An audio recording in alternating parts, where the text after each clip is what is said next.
The Football Postcast in association with Paddy Power, the place to bet on football in play with a huge special every weekend. Hi there, welcome along. It's the Racing Post Weekend Football Postcast. Bruce Millington, Mark Langdon and Dan Childs are gathered here in the studio, and we've also got in Ireland Adrian Croke from Paddy Power, who will have all the odds and some tips and some winners as well, hopefully. We will be looking ahead to, how many have we got? 1, 2, 3, 4 live Premier League games. We'll be going through the rest of the domestic stuff, picking out the best bets. And first of all, we will have a look back on the Champions League. Match week 3. Very fascinating. Lots happened. Lots of talking points. I guess Man City was the main event in terms of incident. Adrian, first of all, before we delve into the Champions League latest, how do you bet on it now? On the Champions League for the outrights. At the moment, it is looking like there's a clear gulf in class at the top. I had Napoli as a dark horse this year, but last night's result seems to topple that. I'll tell you what, they must have let down so many accas and saved your skins this thing, didn't they, Adrian? They saved us something serious last night. They're losing Higuain in the season pre-tournament was obviously massive for him, but I thought they'd done pretty well to replace him with Milik, but he's out for the rest of the season now, so I think Napoli probably won't be the dark horse that we were expecting there. This sounds like very expert buying time while you get the prices up, Adrian. That's very skillful, mate. I admire that. What have you got for us? Barca favs? Yeah, Barca are favs. So Barca are sitting there at 11-4 at the moment, followed up by Bayern Munich at 7-2. And seeing them last night, I mean, City were kind of architects of their own downfall, but still Barcelona, they do look quality. They're still the best team in Europe, probably. Dortmund are probably your sneaky outsider there, seeing how they did to get at home to Real, the price they went off as well. You've kind of got to think they shouldn't be, I think, 7th or 8th fav they are. Coming in, blast through them, mate. Give us a load of prices and then we'll have a chat about them. All right, so Barcelona 11-4, Bayern Munich 7-2, Real Madrid 11-2, Man City 10-1, Juventus 10-1, and Atletico Madrid 12-1 at the moment. What price Arsenal? Arsenal are 20-1, so they're one of the outsiders. Okie dokes. Mark, what do you think? I would say of those prices, I mean, at the start I went for Juve and Man City. Nothing's really changed, even though City have got hammered, as was mentioned. I mean, most of the goals were their fault. It was a funny hammering, though, wasn't it? It wasn't. I mean, I've seen some of the stuff today, like magnificent Messi destroys Barca. No. It was one of the quietest games I've ever seen him have, even though he got a hat trick. And I mean, Man City were the better team at 0-0, the better team at 1-0, and it was a combination of errors really that cost them the game. I mean, probably now I would say Atletico Madrid are just the kind of team I think that you want to be on. I mean, they've already got the win over Bayern Munich, which could enable them to finish top.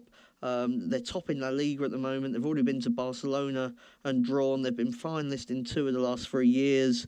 They seem to have added an extra attacking dimension now with Gamero alongside Griezmann. They're the best defensive team in the competition. I think probably the double-figure odds sides. I mean, the reason I didn't go for them at the start, I was very concerned they could finish second and end up with a nightmare last 16 draw. But they're in a decent position now to go and win that group ahead of Bayern Munich. So all guns blazing for Atletico, I would say, at the moment. Dan, sticking with that Man City game, it always makes me laugh. Like, people say, you get people saying Messi was quiet, which he undoubtedly was, and then you get these sort of mostly ex-pros going, oh yeah, he was quiet. He scored a hat trick, won a penalty. Yeah, I'd like to be that quiet. Well, he was quiet, wasn't he? He was like the executioner, really, wasn't he? The moments that's where he shows his quality.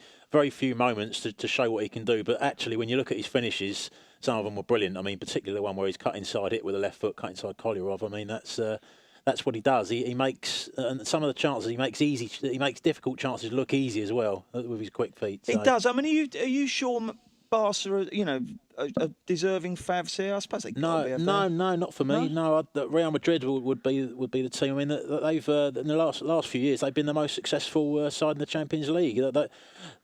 I think they're slightly better defensively when all their players are fit than Barcelona. They've got almost as much firepower going forward. And often in the Champions League, it's the most complete team that will go on to win it, and I think that's Real Madrid. Mark, are you impressed with how Real Madrid have been coached now? Do you think Zidane's done well?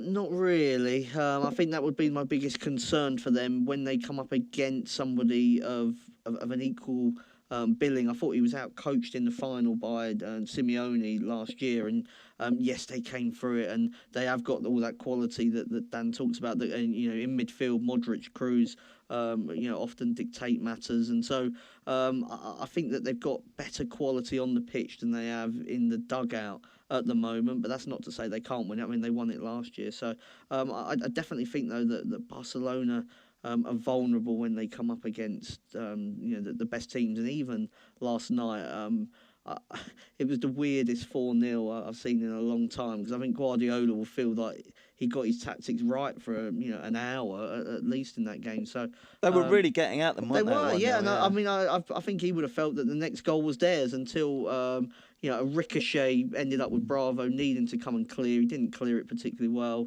then get sent off, and it was game over from that moment. What I would say though, I mean, we're saying Guardiola got his tactics right. Part of his tactics is total football, right from the back, from the goalkeeper. He's instructing the players to do that. This isn't. I mean, you can look at it and say, oh, individual errors from the players, but he's the guy putting the pressure on them to play that way. I don't think that maybe not pressure, but more onus. But I don't think that was a problem with the Bravo one, because I mean he had to come out and clear it. I don't think he was trying to pick out a teammate. He just mishit his clearance maybe. So I think he's just trying to lay a ball to someone over the top. I mean, and any normal keeper would just put the foot through that and.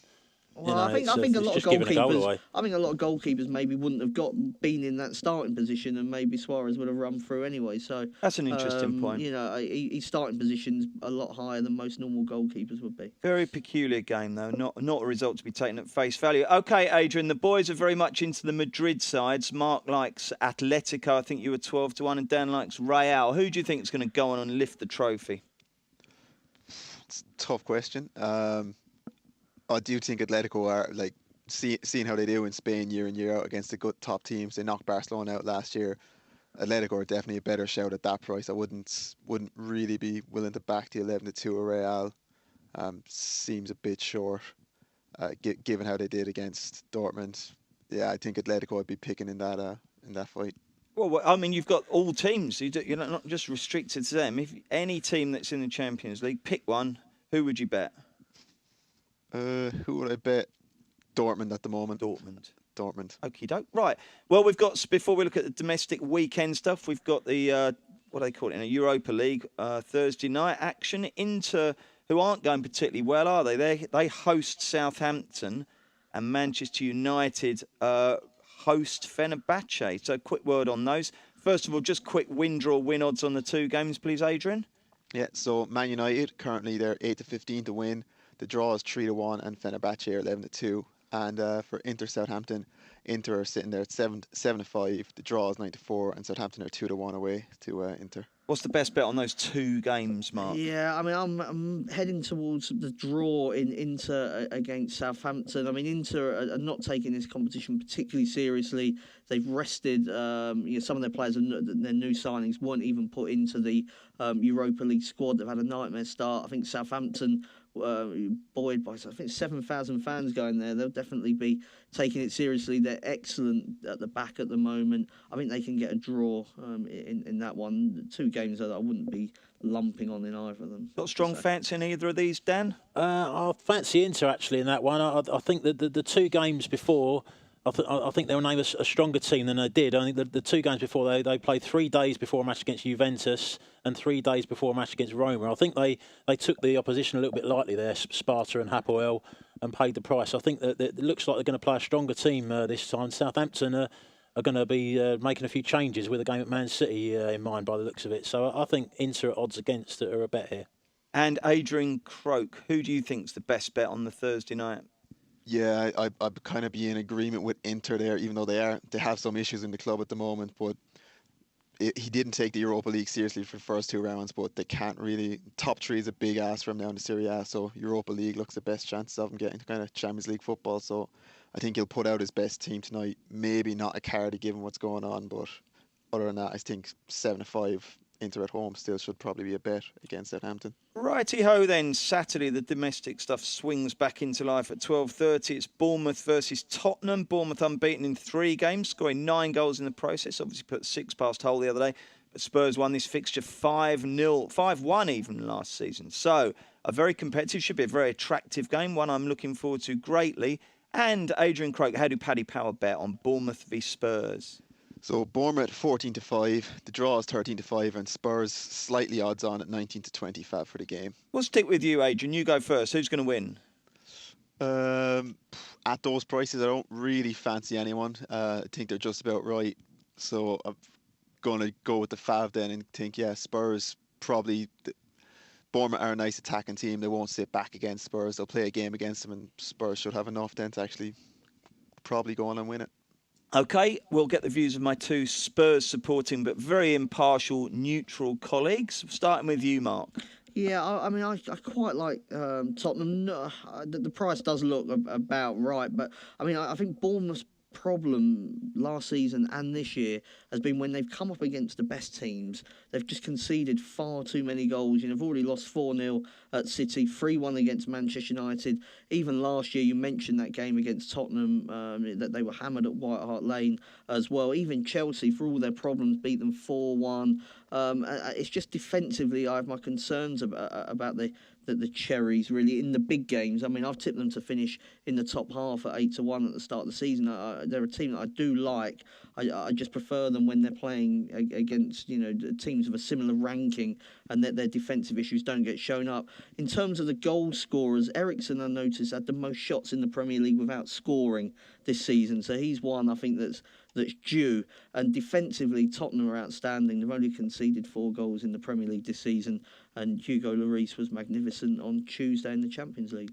Excellent. Dan, what do you think? I'll be looking at the draw here. I think, Lloris was superb in the week, but the worry was that they did get at the Spurs defence there. First game without Toby Alderweireld starting after his injury, and I just thought that they really relied on Lloris a little bit too much to get that clean sheet. Bournemouth will put them under a lot of pressure as well, play a very attacking style, and they're improving all the time. I went to see the game where they played at Watford, the 2-2. Was very impressed with them there. One of the best teams that have played at Watford this season for the quality of the football. They were brilliant against us as well. First half against us, they were absolutely dynamite. I looked at that. I had a big bet on them as well. I think a shade of odds against to beat Hull after that. They've gone and obviously won the game 6-1. So I just think it's a difficult time to play them. And after that tough game that Spurs have had, the spine of the side as well. You got Dembele, don't look properly fit yet. Come on in the week and didn't really look quite there. You've got Harry Kane obviously not there. Toby Alderweireld looks like he will still be out at the moment. So you've got 3 players, key players to the spine of the Spurs team. So I wouldn't be looking to back them at odds on. OK, right, excellent stuff. We'll be back in a mo looking at Liverpool versus the Throssels. Here's Paddy Power's latest football offer. For the first Premier League match on TV every Saturday and Sunday, bet £20 pre-match and get a free £10 in-play bet. T&Cs apply. 18+. Gambleaware.co.uk. Hi there, Bruce Millington, Mark Langdon, Dan Childs and Paddy Power's Adrian Croak are chewing the fat on the weekend football, and we've got to the Saturday Night Live game, which kicks off at 5:30. It's Liverpool versus West Bromwich Albion. Liverpool unbeaten since the loss to Burnley early in August. They're down to, I think, 9-2 to win the title. West Brom have drawn their last 3 league games 1-1. That's not like them, is it? How do we bet on your beloved, I believe, Liverpool, Adrian Croak? Yeah, so heavy favourites here, 1-4 at the moment. The draw is 5-1, and West Brom 12-1. 1-4, Mark. Would you be lumping on? No, I think it was a good practice for Liverpool, wasn't it, facing West Brom, given what happened against Man United on Monday with that's the biggest put down of Man U I've ever heard. Jose parking the bus. Liverpool, he's perfectly within his rights to do that, to stop Liverpool, and I think that Tony Pulis will have been enjoying that DVD more than most, because I guess it's like in golf when the bloke putting before you's got the same line. It's just like that, isn't it? I think West Brom. The problem for West Brom is that Johnny Evans is suspended. He's by far their best defender, and I think that if Liverpool, it all depends when Liverpool score the first goal. If it comes early, I think this could be 4 or 5, like it was, against Leicester and then against Hull. But the longer West Brom can frustrate them. It's the key to the game. I mean, I was just looking at Chadley, anytime goal scorer. He's got 4 in 5 for West Brom. The undoubted class act for them going forward. If Liverpool do get a bit slack defensively, and even against Manchester United, that happened once or twice. I think Karius is struggling a little bit in goal as well. He's on crosses? Or? Well, I just think in general, I think he's panicking the defence a little bit at the moment. I'm sure he will be a very good goalkeeper, but you've got to remember it took De Gea, a year and a half to come good. And I think taking that long? Oh, definitely a year, at least a year before. I mean, he made a lot of mistakes in his first season. Karius has come over from Mainz, did very well last year. I'm not sure that the Liverpool defence is totally confident in him at the moment. If they do get a bit slack, Chadley, very good in the air from set pieces and stuff like that. He's on penalties as well. I thought he was a fair old price for an any time, even if it is just in a consolation goal for the What Baggies. price is Chadley for a goal at any time, please, Adrian? He is a fair old price. He's 5-1 any time at the moment, which sounds pretty alright, big. Yeah, I mean, for somebody that's got, well. he's got 4 in 5 and he's the penalty taker, looks West Brom's most likely route to a goal at the moment. Dan, what's your assessment of Liverpool v West Brom? I think Liverpool are going to win this comfortably. I look at West Brom, and you know, a very good defensive side normally. I mean, but you take Johnny Evans out, and that's such a crucial part of their back four. I also think the way Liverpool play with the short, intricate passes. I mean, West Brom, when they play these, they almost play with 4 centre-backs in a lot of games, don't they? I mean, they've got Alan Neom at the moment playing, who's a right-back playing at left-back, which isn't ideal as well. And he's not the most fleet-footed on the turn. So you've got a lot of Liverpool sharp, tricky players, quick over 5 yards. West Brom's players are really just built to withstand the bombardment. So I think Lallana for Liverpool's key as well. When he came on against Man United, they had their best kind of 20-minute spell of the game there. They really took it to Man United. Then against West Brom, without Evans, they'll soon find the breakthrough. I don't think it'll be super high scoring though, because I think with Tony Pulis' teams, I almost think he might even settle for a 1-0, 2-0. He doesn't really take a chance a lot of the time, even when they go a goal behind. So maybe 2-0 to Liverpool. Righty ho, Adrian, what do you think is going to happen here? Yeah, I actually think probably your best chance for Liverpool getting a goal in this game nice and early might be a penalty. They've got a good few this season. Milner. These short intricate passes, yeah. So Milner, last goal scorer, something along those lines. What price is he? Because I've done that a couple of times this season. It's been quite lucrative. Milner is at the moment for first goal scorer. He's 9-1, and any time he's 13-5. That's all right. Excellent. I wonder you've kind of cottoned on, really, haven't you? If he's Yeah, playing we've left played back, it- you don't want to be playing you're left. not alone You don't in want to the be person backing that's, left backs at 9-1, even if they do take pens, particularly. I'm wondering who will be on free kicks, because I can imagine sort of West Brom will be giving up. I mean, maybe it's a sort of Coutinho from somebody, but Milner can step up and take free kicks as well. So that ties in with Dan's theory that they'll be twisting and turning these big, lumbering exactly. WBA defenders. Okay, and what about the what's the special? You got the old. Tell me about the promotion you got this week, because I think Mark wants to ask you a question on that one. For the hashtag what odds Paddy, is it? That's it. Yeah. So basically, it's you get in contact with us over Twitter or Facebook, anything like that, any of the social media forums, and just go hashtag what odds Paddy and ask us the selection you'd like some odds on. So what would you be after, Mark? Well, I was just wondering West Brom to score a set piece, because I think it's probably the biggest problem for Liverpool at the moment, and West Brom got the giants at the back and Chadley and Rondon up front. I mean, if West Brom were to score, you'd imagine a set piece is probably the most likely route to a goal for them. Do we have to wait for the actual Paddy Power to answer all these individually? Because I mean, he normally has a nice long boozy lunch, doesn't he, on a Thursday? It could take forever, couldn't it? we split it up amongst us usually in there. So I'll make an attempt at this one. So kind of just looking through West Brom's price to score, they're pretty much even money and in agreement. Liverpool are struggling with set pieces, and you'd think West Brom's best bet is a set piece to score from. So you're not going to get too great a push on this one, but we'll price it up at 2-1 for West Brom to score from a set piece. 2-1. There you go. No, I think you'd probably be looking down the route of individuals. Individuals there maybe, but I definitely think it's their best route to go. Let's get Saturday's best bets. This will not be beaten. Luton. I retain the honour, by the way, because I think my last one, it might have been a draw no bet, which was a draw. But anyway, I'm still in the hot seat. I'm driving first. I'm going to go for West Ham at 3-4 at home to Sunderland on Saturday. I don't necessarily think West Ham have particularly turned a corner, but then I don't think they were that bad as the early results suggest. They were decent against Palace. I think they're way too good to be right down there. And I think 3-4 against the Sunderland team that is absolutely not way too good to be down there. I think they'll finish bottom, and I think West Ham will wipe the floor with them. Mark Langdon. I'm going to stick to League Two after last week's success. Portsmouth to beat Notts County. The punters were already piled on Pompey. They were sort of 7-10 earlier on, into 4-6, 8-13. But I still think that's fair enough. They've won 4 of their last 5 at Fratton Park in the league. They played brilliantly at Plymouth last week. They'll be wondering how on earth they drew that game 2-2. If they play to that kind of ability at home, which they tend to do, I think they'll wipe the floor. Can they still win the title, Portsmouth? Yeah, I mean, they can. I mean, you just want them to get somebody up front to make the most of all these chances that they're creating. And away from home, they're having the jitters at the moment. But I do tend to think that these things even themselves out over time. Notts County, 3 losses and a draw in their last 4 matches. Look, a very average League Two team. And I'm surprised that Portsmouth price has even held up to what it is. I think they'll probably go off even shorter. Righty-ho, Dan Childs? I'm going to go for Bristol City in the Championship at home to Blackburn. They've had a couple of tough away games, Bristol City.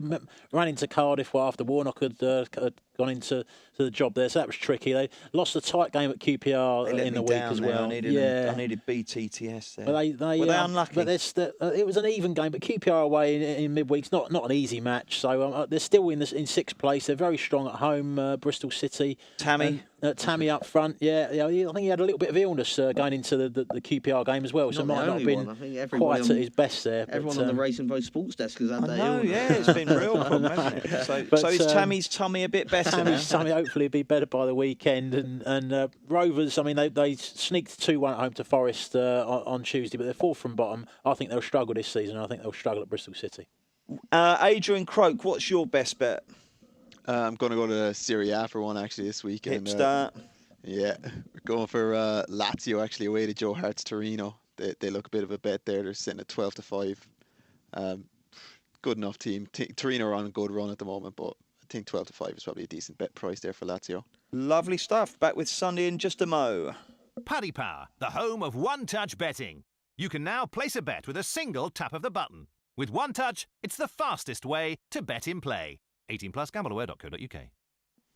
Welcome back. It's Bruce Millington, Mark Langdon, Dan Childs and Paddy Power's Adrian Croak. We're looking ahead to 2 Sunday live televised games. Tell you what, they called it Super Sunday last Sunday. It wasn't particularly, was it? This week could be a bit more super, though. We've got Man City Southampton at 1:30 and Chelsea Man U at 4 o'clock. So they're pretty damn super. Man City Southampton will probably actually be the most attractive game. We'll do that first. Southampton, who we've already touched upon, are doing really damn well under their new manager this season. They keep getting new managers and keep doing really well. It's a superbly run club. They're unbeaten in 7 games in all competitions. City haven't won in 3 and obviously got stuffed by Barcelona, but remain short price for the title and presumably also, Adrian, pretty short price here. Yeah, they're 1-2 here to win it. The draw is 6-5 and Southampton are 6-1 to win away at City. You go first, Adrian. What's going to happen? I think City should be able to do it. I think they're going to bounce back. You know, it's been a couple of tough games. There's Spurs away. It's not easy. They were unfortunate last week with missing both penalties against Everton as well. And as we touched on earlier, they looked good against Barcelona, and it was just bad errors really that cost them that game. So I do fancy City to win this one. Do you get the impression you might get even more Aguero first goal scorer bets than normal? People are going to be mad keen to take the view that he's going to be champion at the bit. What price is he for FGS? 3-1 for a first goal scorer at the minute, so nicely rested up, seeing as he inexplicably didn't start last night. Yeah, interesting price that. Mark, what do you think will happen here? Well, I think it's an interesting each way price because you're getting evens any time. Evens any time there, so I could definitely play that one. I was looking at Man City to win and both teams to score as maybe an angle. I mean, City, they are the masters of their own downfall, and it happened against Tottenham. Kolarov scored the own goal. I mean, against Everton, didn't have that many chances to go forward and still scored. They've gifted goals to Barcelona, so there are definite concerns, I think, for City defensively, but I'm not that concerned about them going forward. And as much as I like Southampton and admire them, and I think that they could be challenging for best of the rest come the end of the campaign, I don't think that they'll be good enough to get anything from this game, but they may be good enough to get on the score sheet. Maybe something like Man City to win 3-1 as another avenue for this one. Dan, what do you think? I think it's a very tough week for Southampton. I mean, as Mark's mentioned, I mean the Europa League tie. It's to have that on the Thursday, and it's a big game for their club as well to go over there. It will take a lot out of them, if not physically, then mentally in that fixture as well. So I think by the time they get to Sunday at City, I can see them lasting out for maybe 45 minutes to an hour, matching City for that amount of time, and then going down. So I looked at the half-time, full-time prices. Draw Man City's 10-3, which I thought was a good bet. Okay, and what price are Man City and both teams to score there, Adrian, for Mark? They're 15-8 at the minute for Man City and both teams to score. Excellent. Right, 4 o'clock then. Chelsea versus Manchester United. Jose Mourinho, in case you weren't aware, is the Man United manager going back to Chelsea. I'm sure the media won't mention that very much. His record against his former clubs, obviously sickeningly impressive. Played 19, won 12, drawn 5, lost 2. And both losses came as Chelsea manager versus Porto. But he is struggling. Basically, if you take from the beginning of last season to now, he's veering dangerously towards busted flush territory, I would argue. He's going to want to come and get something against Chelsea. It will probably be a horrible, miserable, low-scoring game. What are the match odds, Adrian Croak? Match odds for Chelsea is 6-5. The draw is 23-10, and Man United are 12-5 at the minute. Mark, boring. I tell you what. One thing I would say, just to contradict myself. Do you remember there used to be times when he was managing Chelsea or whoever, where you'd expect him to go and park the bus, and he'd actually be quite attacking. Yeah. I mean, am I clutching at straws? Well, yeah, I think he has definitely retreated, probably because of those bad results. I didn't think. I mean, this time last week we were speaking on the podcast, and Dave Clark said, "Well, we know what Mourinho likes to do in big games. Can he do it with Manchester United?" And I didn't think that he could go to Liverpool and do that, because he tried it against Man City and it didn't work at all for them. But actually, from the defensive point of view, they did well, United, to limit Liverpool to one proper chance, and then there was a great save from De Gea from long range. But I mean, I'm looking at the draw in this game. I mean, 4 of the last 6 between Chelsea and Man United have finished level. I think it's 7 of the last 8 have been under 2.5 goals. I mean, Chelsea have played a bit better since they moved to the 3-man defence. This will be a much bigger testo than what they've had in previous weeks. I don't expect Mourinho to change his tactics too much from what happened against Liverpool. I think they will be defensive, and I think they'll look to shut Chelsea down. And it's difficult when you've got a big team like that playing in a defensive attitude with good players. It is difficult to break them down, and I'm not sure Chelsea have got the guile to do it. Are you just going to play it nice and simple with the draw, or try and get a bit flash and perm 0-0 and 1-1? No. I mean, I just think that you can end up being right and then getting it wrong if you do that. I wouldn't be too greedy. I think the draw, I mean, obviously 2-2 is unlikely, but I'd still rather have that running for me than know if one team goes 2-1 up, you've done your dough.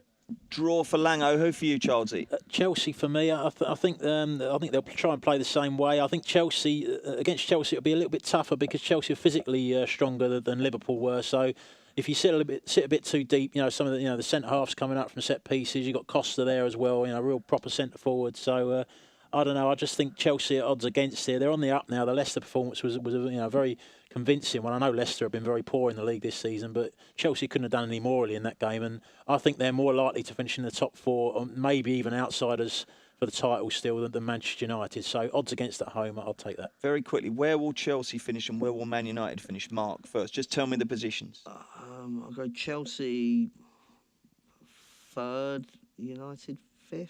Maybe. Dan? Chelsea 5th, United 6th. And Adrian, we'll get your answer on that, but first of all, your view on this game. Yeah, I think there's like a cricket game on Sky Sports at the same time that might be more entertaining than this one. Yeah, I know what you mean.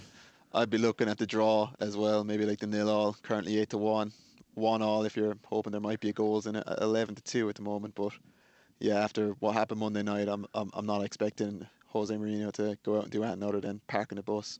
Do you like punting old draws and going under on everything, Adrian? No, I usually never go near the draw. Do you not? No. So this game, not of great interest. I'd agree with Man City. Southampton's probably the better one to watch on Sunday. You don't sound too excited, Adrian. Now, where will they finish? Chelsea and Man U, where will they finish in the league? At the moment, I'm thinking 5th and 6th. Maybe Chelsea might manage to sneak into the top 4, but I don't see. I think United will struggle. So it's a Europa League 6-pointer then. Excellent stuff. Thank you very much indeed for your expertise and input, chaps. Mark Langdon, Dan Childs and Adrian Croak from Paddy Power. Thanks very much. Join us next Thursday for another Racing Post Weekend Football Postcast. The Football Postcast in association with Paddy Power. Their new iPhone app is easier than the verdict at a Blatter hearing, so download it now.